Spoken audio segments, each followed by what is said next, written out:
Okay, welcome back to the Investigative Journal on this November 30th. 30 days hath September, April, June, and November. All the rest have 31 except that crazy month February. And I don't even know how many days that month has. Sometimes 28, 29. I just thought, why not make them all even? Why do you have to have some 31, some 30? I think it's just to screw with you. But anyway, welcome to the Investigative Journal on this November 30th, 2015 day on our calendar. And your host, I'm your host. I was going to say, who is your host? I'm your host today. And we're going to be here for this next hour. Catch my show every evening from Monday through Friday. And that's on FirstAmendmentRadio.com. I'm on other selected AM stations, as well as selected shortwave stations, and I've just been sending out a whole bunch of press releases regarding the Tony Alamo Ministry, and I'm getting some returns as far as some interviews, so I'll be letting you know about that in the near future. However, everybody's caught up in the holidays these days. So you know what I did today? I decided to forget about preparing anything for you. I usually spend some time preparing the show so that I don't sound like an idiot. But usually I sound like an idiot when I prepare the show. So I decided to take my chances today and not prepare anything. And maybe some of you don't know this about me, but I do stand-up comedy. And people always ask me, Greg, you talk about such serious things. How can you do comedy? And I said, well, as the late great writer Mark Twain once said, tragedy plus time equals comedy. Now, the fact is, you only hear me an hour a day. The rest of the time, I'm out there having a ball, laughing with people about everything we go through in life. And the reason I do it is because we need a good laugh. I told you it's really important to do a big belly laugh every day. Whether you're in the shower or by yourself, or, maybe you should do it when you walk by some person that you know doesn't like you. And there's always going to be somebody out there. We know we just all can't get along, and if we did, it'd be pretty ridiculous world, wouldn't it be? Sometimes arguments bring out the best of us so that we can really get to the bottom of things. But we argue about the strangest things. I know I got involved. I had some friends, and they were arguing about their fence line, and it was 6 inches. And one guy said, no, this is the property line, and the other one, and I thought they were going to kill each other over those 6 inches. And I said something really stupid. I just said, why don't you just compromise and each give up 3, go halfway. You take 3, let him take 3. But that wasn't good enough. So they had a land surveyor. By the time they figured this thing out, they were like $10,000 into this, and they hated each other. Every time they walked out the door, one wanted to kill the other one, or at least they thought that, and then went on their merry way and said, oh, I got to get out of here. But anyway, that's life. Now, here's the deal. People ask me, how do you prepare your comedy shows? And I go, well, I always feel this way. If you're not funny in real life, you have no business standing up there at a comedy house. I've met people that do it, and they are the most paranoid, the most neurotic people in the world. And I wonder, how can they turn it on and turn it off like that? Because how I prepare my comedy, I go to Starbucks. Yeah, and then where I live, there's Starbucks on one side of the street, and then you turn around and there's another one on the other side. There's 2 Starbucks within a matter of 1 city block. Now I'm going, why? What are these people doing? I mean, this world is going to be, all coffee shops, I swear. And you think the end of the world is coming? Well, that's when you'll know, is when every coffee shop is a Starbucks and every restaurant is a Taco Bell. That's when the end of the world is coming. But anyway, I go to Starbucks to try out my routines, because those are the kind of idiots that are going to be at these young yuppies are going to be at the comedy shows. And they're a selective group. You go into Starbucks and you try to act like you're a human being, actually not cool, ordering a $9 coffee. You go in there and they go, I go in there for a coffee and they go, well, you just want a coffee? I go, well, yeah, just a regular American coffee. Oh, and they look at you like, oh, this guy's, he's really, really, really way behind the times. And so the other day I tested my show out. And it happened to be when I was sitting with a friend and I said I had to go to the bathroom. Now, in this particular Starbucks, and I think most of them are like, they have a unisex bathroom. There's one bathroom there. Now, when I grew up, that was no way. You got a man's and a woman's bathroom. And I still like that. Because women take, especially in a crowded bathroom, like that, in a place where you drink coffee, where coffee goes right through and you got to go, you're always standing in line. And I prefer a man's and a woman's bathroom because women take longer in there. And actually, I don't know why women would even do that because men are so sloppy in the bathroom. I mean, you can tell the difference. Occasionally, I in my life, I've walked into the wrong one. And it's like you walk into a woman's bathroom and it's like walking into a mansion. Everything is spotless, so neat. And, I thought maybe I'll just wear a long wig when I go to these unisex places that have, these bathrooms that have men and women, and just sneak into the women's just to enjoy the clean, it's even cleaner than my own bathroom at home. And I live with my 2 dogs, so they don't use it. So it's me who's the slob. But anyway, so I'm testing out my comedy. I start when I go right in there. I mean, I try to crack up a joke, and I got some people laughing in line over something stupid I said. And people find it very unusual that people talk to each other anymore, especially in Starbucks. Unless you're cool and you come in there with your yuppie friends and everybody there. I watched these 4 people go into a Starbucks. And I was behind them. And it took me like 10 minutes to even get a cup of coffee, but it was so interesting I had to watch this. By the time they're done, their order was $98.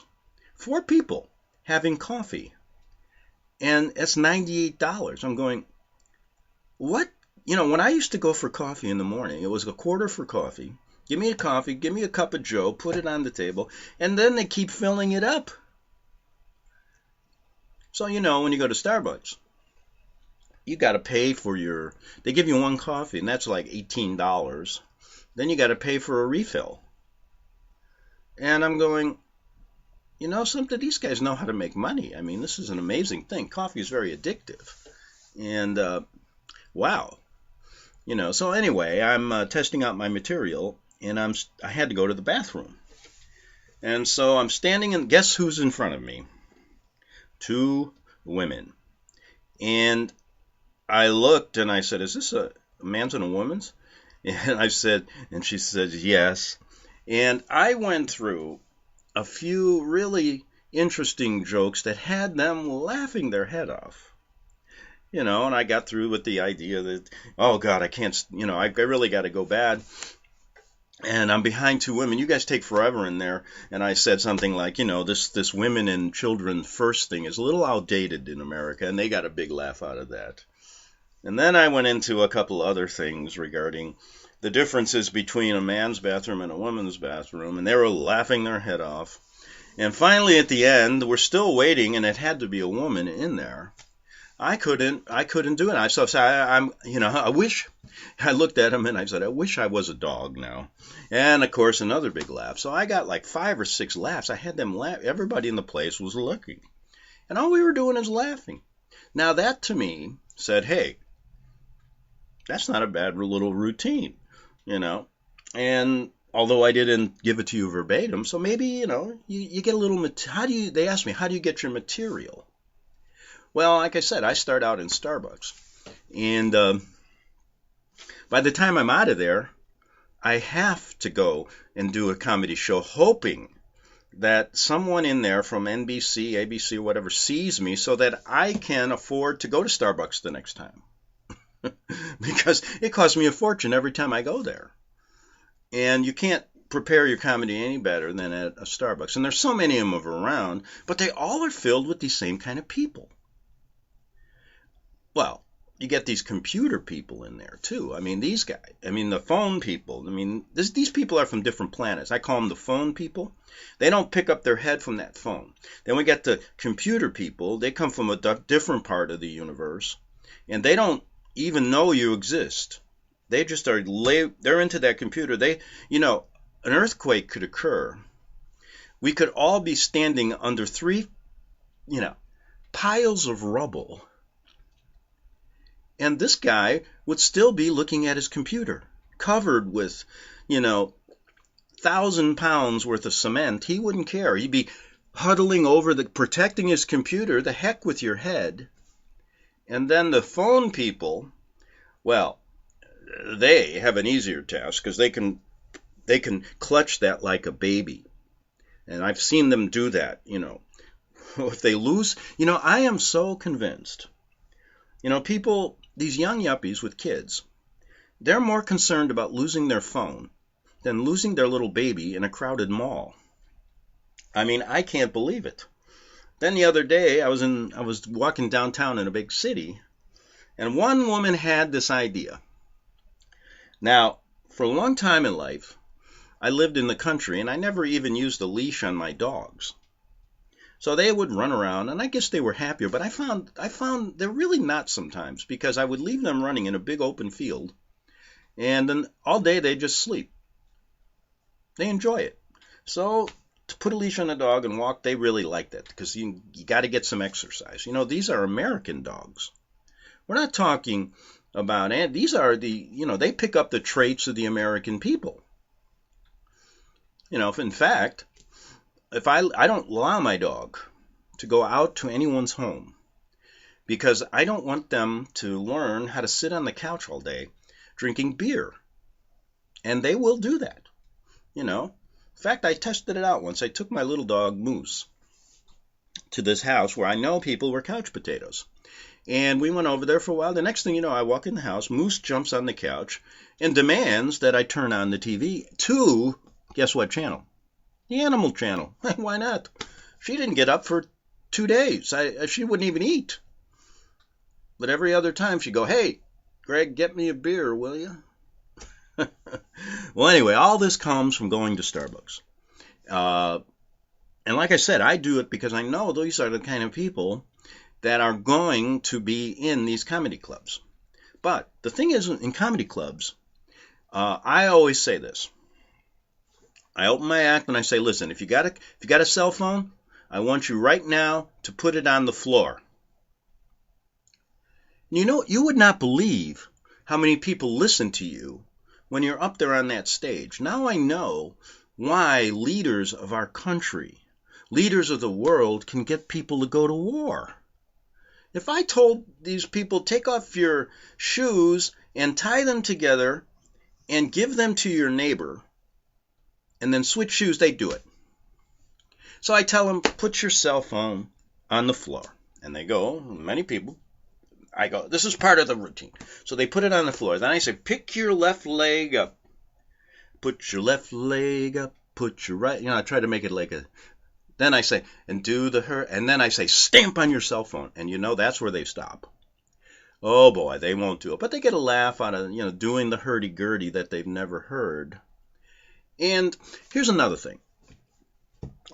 I try that. I tell them, I say, here's another. Who of you have brought your laptop in here? You go to some of these comedy clubs. They do bring them in, but they have the courtesy to at least shut them down while you're up there. But I tell them, I say, listen, turn on your laptops. Go ahead. Turn them on. If you don't like what I'm doing, just play it loud and enjoy yourself like you do the rest of the day and forget you're even in a comedy club. Then I tell them, why don't you share? We're always talking about sharing, especially this time in the holiday season. Share this, share that. Everything is sharing, and we only do it during the holidays. It's weird. The rest of the time, we are really, taking everything. You ever notice when you go to everything's computerized? We know that cards, There's no money anymore. It's all this stuff you just swipe. Swipe, can I, the other day this person asked me, can I swipe your card?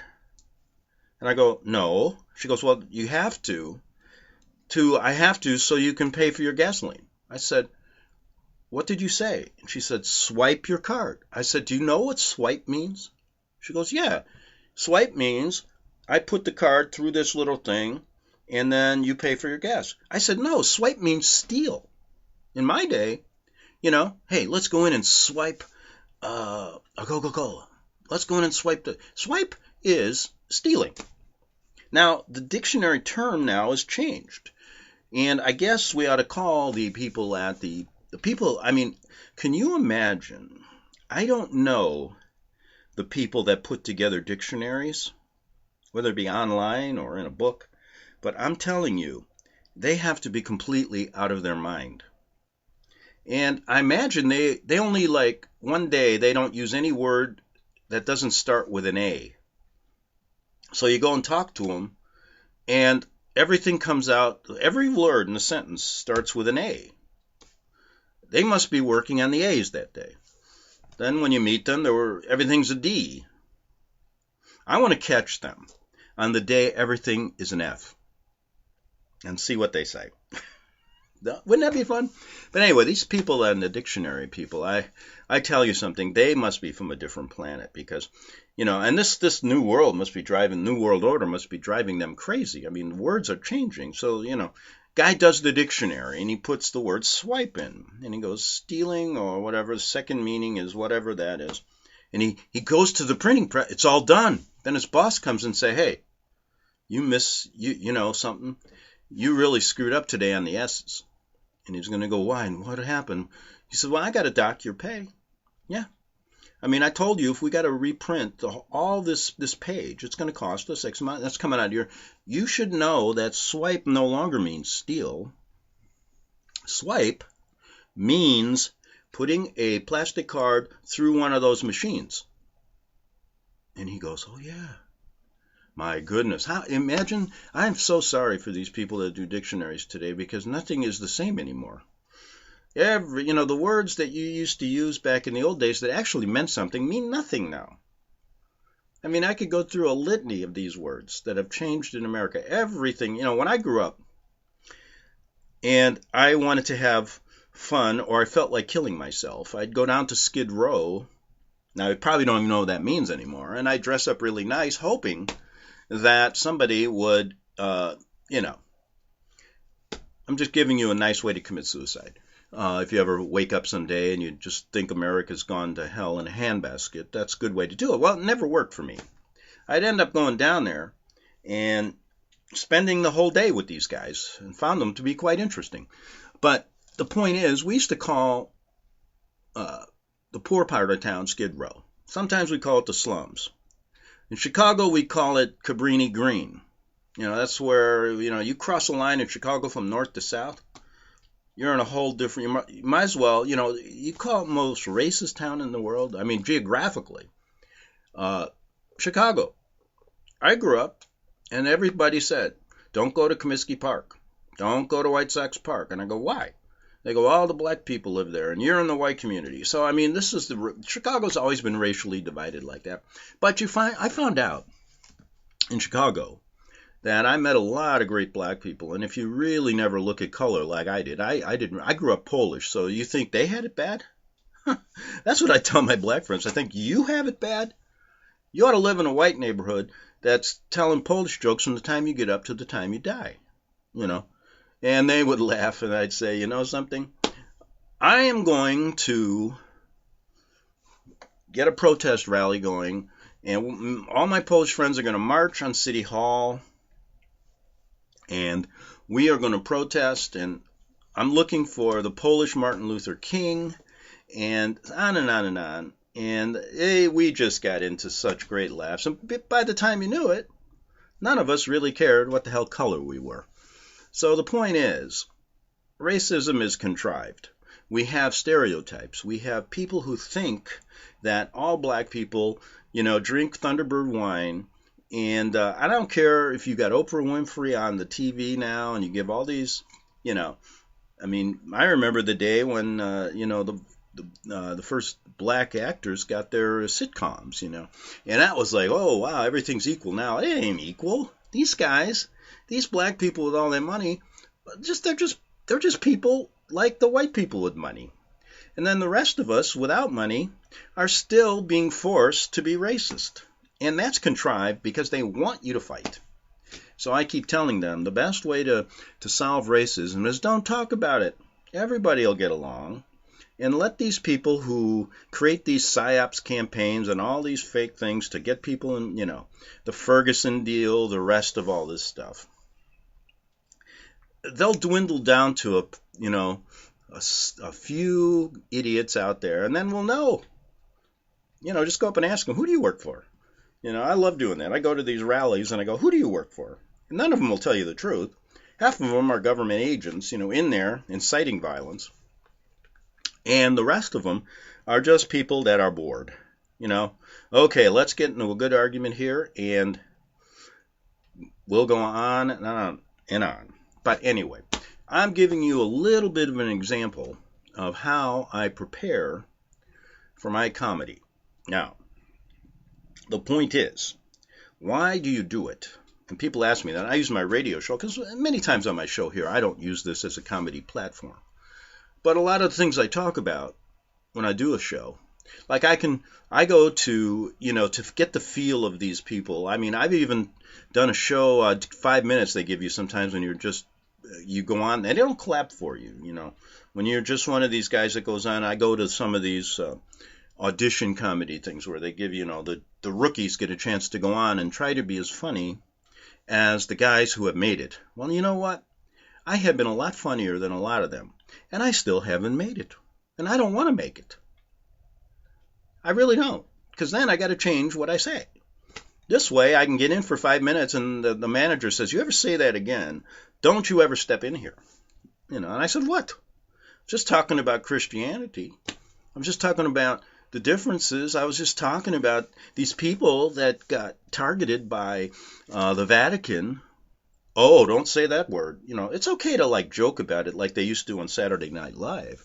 But when you try to come across with a story like this, and I try to get a lot of the truth in about that, and then I throw in a punchline, which I wouldn't do on this radio show, but I've got them going, and they start to understand a little bit about the plight of the real people in this country who want to get to the truth. Because when I go to Starbucks, I know that at least 99% of those people are obedient workers. And that's the same kind of people that are at these comedy clubs.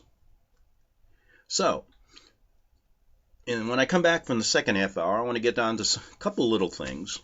But that gives you kind of an idea of what I do. And I'll finish it up in the second half hour and then get to, I didn't plan anything, but I just pulled something up on the, I'm one of these computer people today from a different planet who doesn't even know where I live here by my computer. This is my world. And don't you get involved in it. But anyway, you're listening to FirstAmendmentRadio.com. And I will tell you again, in case you didn't catch the beginning of the show, you can listen to my show every evening, Monday through Friday, 6 p.m. to 7 p.m. Pacific time.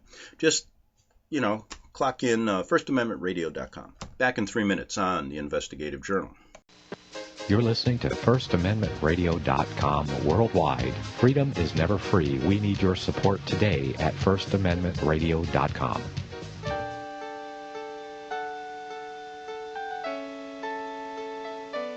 The program you are listening to is 100% sponsored by you, the listener, on this First Amendment Rights Media channel. You will notice that there are few commercials on this radio network. There's a good reason for that. Corporate advertising dollars come with strings that limit program content. So without your help, these programs cannot continue on internet or our several affiliates. If you benefit by the educational law programs, we ask you to give. If you are admonished or nurtured by the Bible and ministry programs, we ask you to give. If some voice a cause that you are passionate about, we ask you to give. If you believe in any of these, we ask you to support them as you would a missionary on a continual basis, as if giving a tithe for missionary radio. These programs are not commercially viable and must be supported by those faithful to the cause of truth. Look for the button to sponsor your favorite programs at our listen and schedule pages on the internet. Then, when you subscribe, we will send you the last quarterly MP3 CD of that program immediately, and continue to do so with each new quarter. We will also give you unlimited archive access to all of our programs. We're asking you to give much less than a tithe, so that you may also send support directly to a particular program host, cause, and anywhere else the Spirit may lead you.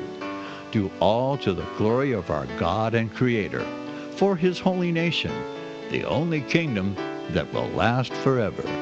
Thank you for listening.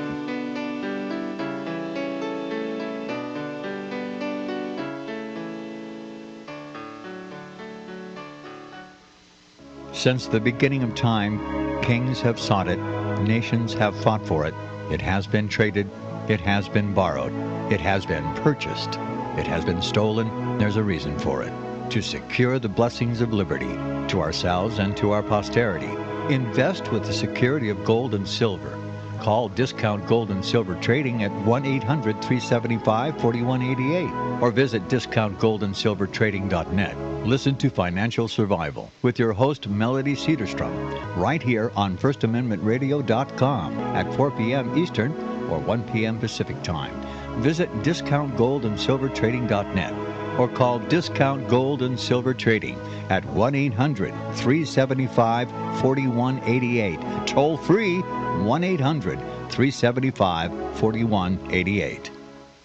Okay, we're back for the last half hour of the Investigative Journal on this Monday, November 30th. I'm your host, Greg Anthony, and I'm going to finish up telling you how I get my comedy routine going. After I get out of Starbucks, what do I do? Well, I just jot down, words, and I put them on a 8x5 card. And, I do this like suicide, insane asylum, I think yuppies, I write that down. I write all these different code words that get me into a routine. And then when I go and they tell me how much time I have, I kind of quickly go, well, what do I feel like talking about today? It's a real complicated thing. Most people, the point is, when you sometimes I write down after I do something, I have a tape, and I write it down. And let's say it's a failure. I go, well, why wasn't that funny? Just for my own laughs, because I thought it was, but nobody laughed. And then I realized that, God, it was funny on paper, but it wasn't funny there, and it was probably me. Then I write down something that everybody laughed at, and I said, that's not funny at all on paper. And the point is that the days of Bob Hope and writing down joke after joke are over. But they do give you a little clue. If people don't, somebody once said to me, asked me, what's the difference between a guy who makes it and a guy who doesn't? And I said, the guy who makes it is probably swiping all his jokes from somebody else that's already made it. And nobody realizes it. Then I said, well, the real key is that they tell you when you start doing comedy that if you don't get a laugh every 15 or 20 seconds, you're never going to be a headliner. And I'm going, that's too much pressure. I mean, when I get on and people actually do clap, occasionally I've been to the same place a few times, and I always just look at them and I go, please stop, because you're going to be really upset, because it can only go downhill from here. It ain't going to get, what are you trying to do? Give me a heart attack up here? I mean, it's hard enough when you think you got to laugh and I think I got to make you laugh. We're in a pressure cooker here. So let's just calm it down, relax, and I assure you that it ain't going to get any better. So, forget about it. So that's basically the end of that. And that's a little bit of an aside. So occasionally what I try to do with this material in other sections of this great country of America that has no idea what we talk about on this show. It's amazing. It's like we're on our little world here. And there are people that follow this show. And there are people that understand these things. But it's a very select group. And so I want to get out to the masses and see how I can get this story out there. I've tried everything. I go into parks and I put up a little, soapbox, and I put everybody who listens gets $1, and you would not believe the number of people that listen for that. I mean, they'll stay there. I'd be reciting the national anthem backwards, and they'll stay there until they get their $1. And I always hope it never gets over 20 people because I don't have that much money in my wallet. What am I going to do? If I don't have it, then they tar and feather you, and you can never show your face in that park again. But anyway, I could go on forever. I'm not going to do that. I promised to do something a bit serious, and this was on my mind today. And it's funny, I got this thought today when I was walking my dogs, and I said to myself, I don't really think people really get how this terrorist group ISIS was created. I've listened to people who've researched the fact. They send me articles. We know, and then one of them is, we know Western governments have funded ISIS. We know that the CIA basically, instigates and uses ISIS as a PSYOPs group, and they work all over the world inciting this and giving them money and telling them, hey, creating this militant Islamic group that's even fighting their own people. I mean, the Sunnis and the Shiites and all of these things, the moderate Muslims, the extremists. Then I happened to just flick on that dreaded television set, and there was a story. This guy, you gotta know this. I watch these shows only to get material. Zareed Zacharias, or what, he does one of these Sunday BS talk shows, about government. He does the View from the Middle East.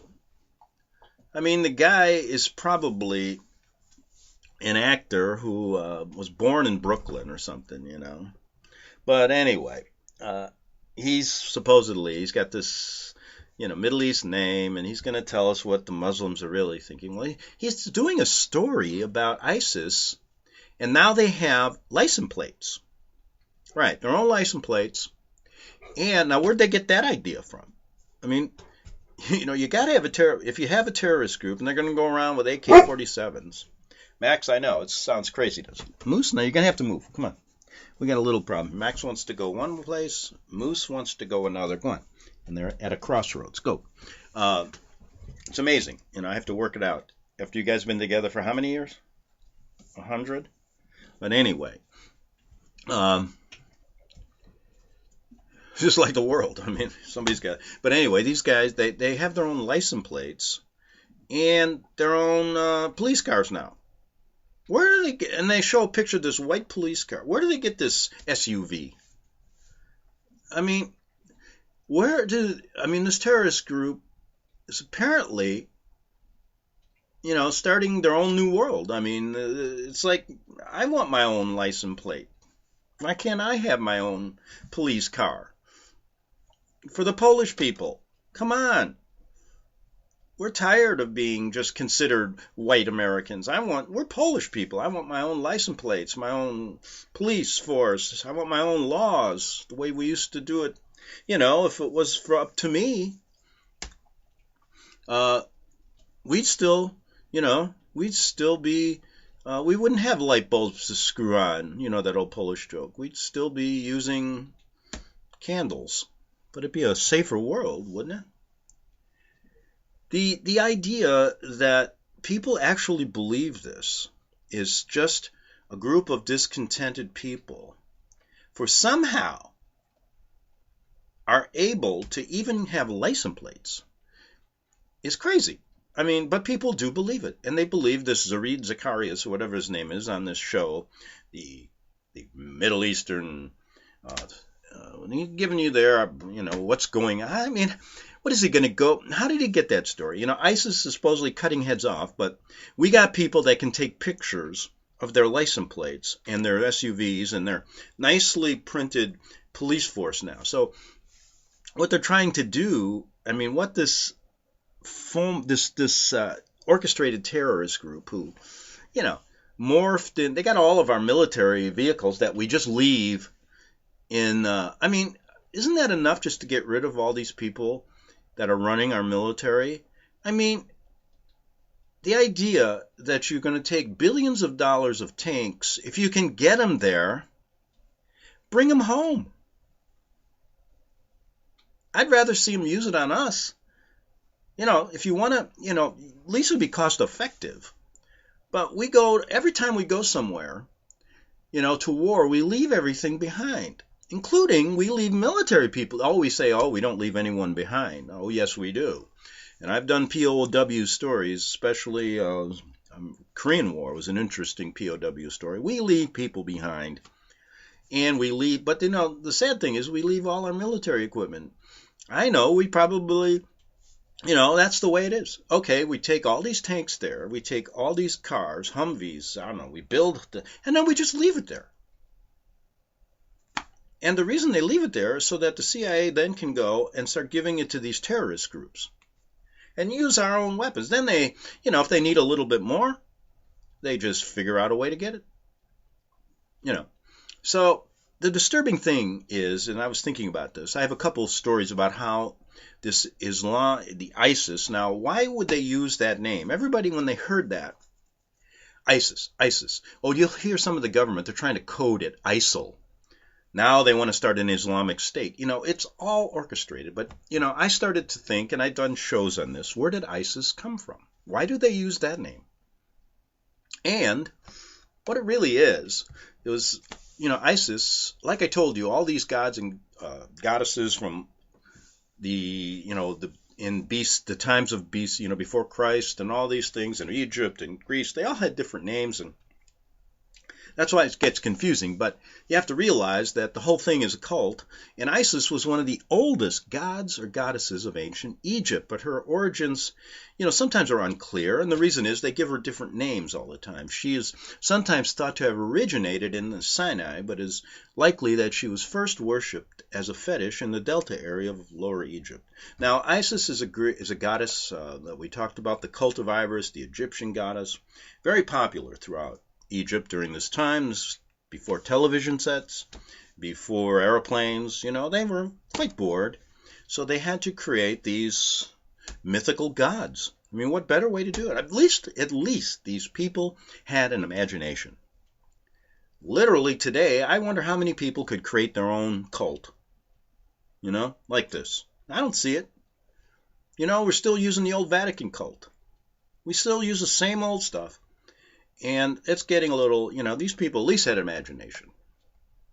Isis was her Greek name, but she was known to the ancient Egyptians as Aset, Ast, Isit, Usit, which is usually translated as female of throne or queen of the throne. So that's why it gets confusing. They gave her a lot of different names because they had a great imagination. Now, remember then I said, well, it's kind of strange that this huge terrorist group now, I mean, this is nothing, Al-Qaeda, all their other little, I remember the Red Brigade that the CIA created, and I know that for a fact because I lived in Europe in the 80s when the Red Brigade, they'd call it in Italian, Brigata Rossa, was the terrorist group in Italy, supposedly responsible for the Bologna bombing that killed all these. Then they were testing it out. And I knew for a fact there, and I could prove it. And I didn't want to, I tried to, somebody told me, don't go down that road, Greg, you will never get home. And I meant, what do you mean? I'll just get on an airplane. No, you won't. But the point is, they ain't going to print the stories anyways. But I will tell you that the CIA was doing the same thing then. And it was pretty easy to make the Vatican connection because it was right there. And they're doing the same thing today, but, the Brigata Rossa, Al-Qaeda, all these Boko Haram, all these groups are morphing into this one huge group now. So they're really going at it. Their own license plates, their own police force. I mean, what are they enforcing? What if you you go through a stop sign, you get your head cut off? Is that what they're going to do? If you don't get your tags on your, they cut off your little finger instead of, paying a fine? Is that what they're going to do? I don't know. Police go down the street, see some guy, it's not wearing a head, or a woman not wearing one of her burqas or whatever similarly to a Catholic nun. I wonder where they got that from. What happens to her? She gets thrown in the back of the car and raped by the police force. Well, at least they're open about it. That's one thing I had to hand it to them. Here we do it behind the scenes. At least they're open about what they want. You don't get your license plate, you get your little finger cut off. You don't, you go through a stoplight. Well, we won't just cut your head off. We're going to cut your arm off first, then your head. So they got the laws all set up, What's the most severe then? I mean, hell. If I'm going to get my head cut off for going through a stoplight, I might as well just slaughter 50 people. What the hell? Same crime, right? Punishment. But anyway, it's a crazy world. And when I saw that, I said, if people don't make the adjustment here, that this is all orchestrated, we're in trouble. And so I try to help you. Now, getting back, I got 10 minutes, so let me show you something here real quick. I tried to tell you that there's a similarity. These guys that are in London, America, Washington, D.C., the proper London, which is not part of London, and then the Vatican, all have one thing in common. They all have an obelisk representing their organization. And this obelisk is told to us to be a freedom monument here, right? It isn't a freedom monument. It's to say, and in the Vatican, there's one right in St. Peter's Square. I walked by it every day for years. And I finally asked, what is it? And they'd say, oh, it's a gift from our friends in Egypt. And we had to put, well, good. I mean, if it's a gift, put it in your study. Put it in somewhere, like where you put all your other gifts. You don't have to put it out there right as the representation of Christianity, which you tell us has nothing to do with that. So I tried to tell you that there's a connection between London. Oh, there's a bunch of obelisks all over the world, but let's just use these three as an example. Washington, D.C.'s obelisk, London's and the Vatican's obelisk. And there's a connection between ISIS and the terrorist group and why they named it that. And this will show you, because they have to tell you what they're doing, and they're telling you plainly, we created ISIS, here's the signs and symbols to prove it. Now, when they talk to you, they're going to say, no, this is an Islamic terrorist group, and they hate Christians, and they want to kill everybody in America. They want to kill everybody. They even want to kill their own that don't believe what they believe. And it's just their next way of inciting a war so they can make a fortune. So there's a connection here. Now, we're never going to get all the facts from them because they're a deceptive organization. And these poor guys that try to go and get to the truth, these journalists that try to get to the truth about the money that transfers from ISIS, they're going to get their heads cut off. And no one's going to believe them anyway in the end. So let's look at really how we can figure this out and just use their signs and symbols and say, listen, I know, and that's enough.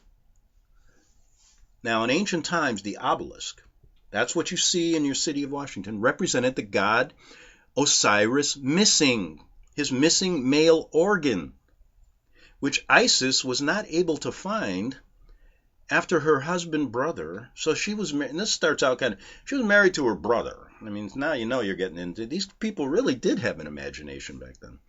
Was slain and chopped into 14 pieces. So Seth kills her brother lover and cuts his body into 14 pieces. This is the myth. What an imagination. But it still exists today. Isis replaced the missing organ with an obelisk. And can you imagine, here I am, I'm going to get a job as a tour guide in Washington, and this is how I'm going to take all these people And this is how I'm going to explain what their monument in Washington means. So that's what I'm doing right now, folks. The legend, okay, so ISIS, now you're looking at all the people's eyes rolling. ISIS replaced the missing organ with an obelisk. See, 14 pieces were there. So she went out in the desert and found 13, but couldn't find Seth's you-know-what. And so, instead, ISIS replaced the missing organ with an obelisk, which is what is here, folks, right in the Washington. That's what that is. And that's what's over in Rome, and that's what's in London. This legend formed the core of Egyptian cosmology and was fantastically venerated. And this little kid raises his hand and goes, "Oh, sir, this is a fun tour, but why would we as free Americans," smart kid, he's only 10 years old talking like this, smart, he hasn't been brainwashed as long as we have, why would we put this kind of crazy thing to represent freedom? I said, good question, let me explain. This legend formed the core of Egyptian cosmology and was fantastically venerated on the most imposing scale throughout all of Europe by towering obelisks, including at Karnak, where the upright obelisks of Osiris were vitalized and stimulated from the energy of the masturbatory sun god Ra, shining down upon them. Oh, now, all the women from Kansas have already left my tour and are calling the police. Modern people, especially in America, may view this symbol as profane and pornographic. I said, those people did. They're leaving, calling the police on me, and I'm just a tour guide. Believed could produce tangible reactions, properties, or manifestations within the material world. The obelisk and dome, as imitations of the deities' male and female reproductive organs, could, throughout government representations, invoke into existence the being or beings symbolized by them. This is why, inside the temple or dome, temple prostitutes representing the human manifestation of the goddess were available for ritual sex as a form of imitative magic. Now, this was going on back then, and that's what we have in Washington, folks. Now, I'm going to take you inside, and we're going to meet some of the prostitutes at work inside the Washington Monument. How's that? And then they're all gone. Now I can hear the police sirens. But what I'm getting here, folks, is that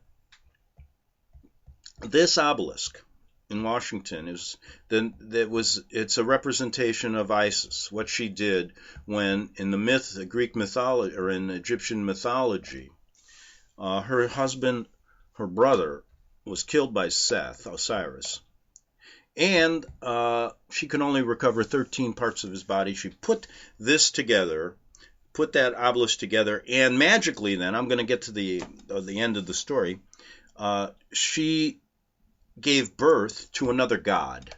That was Osiris's offspring. That's how this goes. And through this imitative sex, the dome and the obelisk, when they have, they used to have prostitutes in there after this mythology wore off, energy receivers capable of assimilating Ra's essence from the rays of the sun, which in turn drew forth the seed of the underworld Osiris. The seed of the dead deity would, according to the supernaturalism, transmit upward from out of the underworld through the testes of the obelisk and magically ejaculate from the tower's head into the womb dome of Isis. In this way, Isis could be born again, always reincarnated as Horus over and over. So this is why it's there. This is why they named it ISIS, this terrorist group ISIS. This is what they're doing to you. They're really screwing with you. I mean it literally, in their own little stupid, way, their own little occult way. And that to me is why I can prove, and I believe beyond a reasonable doubt, beyond a shadow of a doubt, beyond any doubt, that the Vatican, along with our government officials all over the world, including Putin, who works on one side, Obama on the other, have created this huge terrorist group now out of all the little ones they created in the past to bring a finality to what's happening in this country. We are going to see what we talked about years ago. Some people say World War III is on the horizon. Well, it's always on the horizon, but how far is the horizon away? Is it getting closer and closer or farther and farther? It's always getting closer. Because in the end, folks, they want total control. They want to own you. They own you already in many ways, but they want to put the final nail in the coffin. And according to, it's amazing this group puts out maps. They want to take over all of Europe, but they leave out Italy. They give you a map. You can go on the internet and find it. Look up ISIS's 5-year plan, their map in Europe. Then see what they want to do in America. And I'm reading articles. I'll get to that maybe tomorrow. And they also put out a map of where they have infiltrated us. Now, where does this come from? They are pretty organized, and it's a PSYOPs campaign. So get it in your head, and use your imagination a bit, and go and understand why they named it ISIS and why the symbol of ISIS is in the 3 major places in our world, this triumvirate of evil: Vatican, London, America, and work it out from there. Back tomorrow on the Investigative Journal.